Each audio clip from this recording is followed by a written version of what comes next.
മനസ്സിലായോ വാക്ക്? നമുക്ക് ഈശ്വരൻ അനന്യനാണ്. അന്യൻ അനന്യൻ. അന്യൻ എന്ന് പറഞ്ഞാൽ തന്നിലില്ലാത്തവൻ. അനന്യൻ എന്ന് പറഞ്ഞാൽ തന്നിലുള്ളവൻ. ഇന്നത്തെ മോഡേൺ സയൻസ് ഇത് അക്സെപ്റ്റ് ചെയ്തു. ഇന്നത്തെ മോഡേൺ സയൻസ് പറയുന്നത് എന്താ അറിയോ?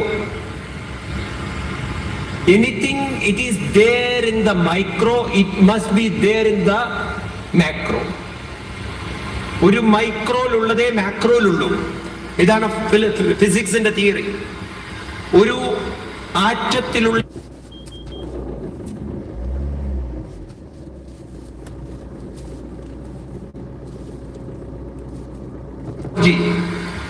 ഇന്നത്തെ ക്ലോണിംഗ് ടെക്നോളജി ഇതൊക്കെ പഠിപ്പിക്കുന്ന ഒരു കാര്യം, ലോകത്തിൽ പ്രപഞ്ചത്തിലുള്ളത് അണുവിലുണ്ട്, അണുവിലില്ലാത്തത്